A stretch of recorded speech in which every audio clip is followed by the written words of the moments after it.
Fanta, one of the most popular drink in the whole world, जिसको हर रोज करोड़ों लोग पीते हैं और इसके 150 से भी ज़्यादा फ्लेवर्स हैं वर्ल्ड वाइड। और आज हम बात करेंगे इसकी शुरुआत कैसे हुई थी वर्ल्ड वॉर 2 के टाइम पे नाजी जर्मनी में।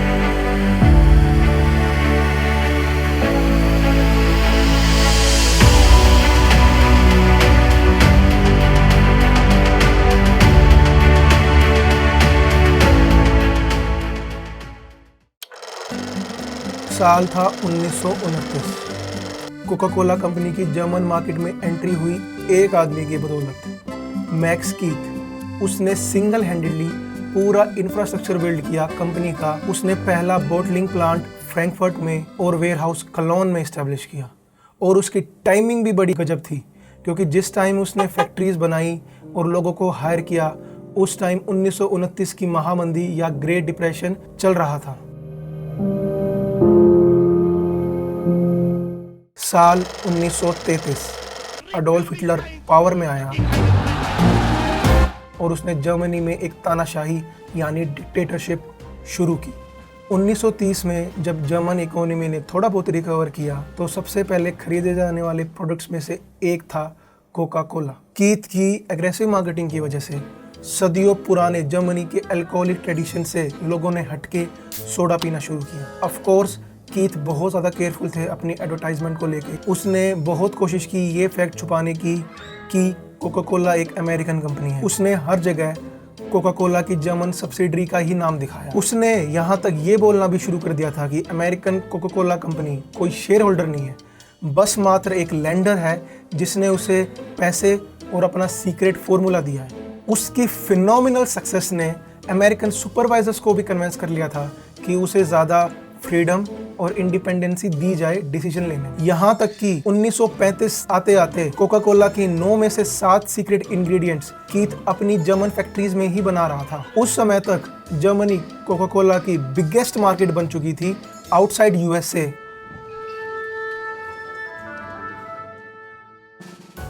साल 1936 ओलंपिक्स बर्लिन में हुए। 1928 के एम्स्टर्डम ओलंपिक्स की तरह ये एक परफेक्ट मार्केटिंग अपॉर्चुनिटी थी कोका कोला कंपनी के लिए। कोका कोला के बैनर्स, पोस्टर्स, लोगो एक बिग हाईलाइट थे उस इवेंट के। और उसके बाद कोका कोला कंपनी के लोगो बहुत सारे एथलेटिक कंपटीशंस में देखे गए और यहाँ तक हिटलर की यूथ रैलीज में भी। उस साल कीथ ने 1 मिलियन से भी ज्यादा कोका कोला के केसेस बेचे थे। इन अकम्पलिशमेंट्स के बावजूद भी एक नया खतरा छाया हुआ था कीथ के कोला एम्पायर के ऊपर। हिटलर ने आदेश दिए एक नए 4 साल योजना के, ए न्यू 4-year प्लान, जिसमें जर्मनी की आर्म्ड फोर्सेस को हथियारबंद किया जाएगा और सेल्फ सफिशिएंसी यानी आत्मनिर्भरता को प्रमोट किया जाएगा। इसका मतलब साफ था, कीथ के लिए अब और भी शिपमेंट्स कम आएंगे अमेरिका से। कीथ के पास कोई और चॉइस नहीं थी बट प्रोडक्शन बढ़ाने के अलावा। 1938 आते आते कीथ के पास 9 फैक्ट्रीज अंडर कंस्ट्रक्शन थी और 43 फैक्ट्रीज ऑपरेशनल थी। और उसी साल के मार्च में जब नाजीज ने ऑस्ट्रिया पे कब्जा किया, उसने 6 महीने के अंदर अंदर वहां एक नई सब्सिडरी खोल ली। सितंबर 1939 हिटलर ने पोलैंड पे अटैक किया, जिसकी वजह से सेकेंड वर्ल्ड वॉर यानी द्वितीय विश्व युद्ध का आरंभ हुआ। अमेरिका से कोका कोला की शिपमेंट्स और भी कम हो गई थी और वे बंद हुई 1941 में, जब यूएसए जापान के पर्ल हार्बर अटैक के बाद ऑफिशियली सेकेंड वर्ल्ड वॉर यानी द्वितीय विश्व युद्ध में शामिल हुआ। एक अमेरिकन ओन्ड कंपनी के डायरेक्टर होने की हैसियत से कीथ को डर था कि कहीं उसको जेल में न डाल दें और उसके बिजनेस को नेशनलाइज ना कर दें, जो कि एक्चुअली हुआ भी था जर्मन सब्सिडरीज जनरल मोटर्स और आईबीएम के साथ। नाजी ब्यूरोक्रेसी ने पूरे 1930 में बहुत सारे कंपनीज को नेशनलाइज किया था और कीथ एक इजी टारगेट था। अब उसके पास एकमात्र उपाय था कि वो भी ब्यूरोक्रेसी को ज्वाइन कर ले। और किस्मत से उसके friend Nazis minister of justice थे, जिसकी वजह से Keith appointed in office of enemy property. इस पोजीशन से कीथ सिर्फ नाजीज से सुरक्षित नहीं थे, मगर वो बाकी यूरोपियन कोका कोला कंपनी को भी बचा सकते थे। कीथ ने कोका कोला की फ्रांस, नीदरलैंड, बेल्जियम की फैक्ट्रीज को अपने अंडर कर लिया था। मगर विश्व की सारी फैक्ट्रीज यूजलेस हैं अगर आपके पास कोई प्रोडक्ट ही नहीं है प्रोड्यूस करने के लिए, और अमेरिका से आपको शिपमेंट भी नहीं आ रहा था। कीथ ने बचे हुए बाकी 2 इंग्रेडिएंट्स के स्टॉक को नाजीज हॉस्पिटल्स में छुपा दिया था, मगर वो सप्लाई भी कुछ सालों में खत्म होने वाली थी। अब कीथ के पास सिर्फ दो ऑप्शन थे।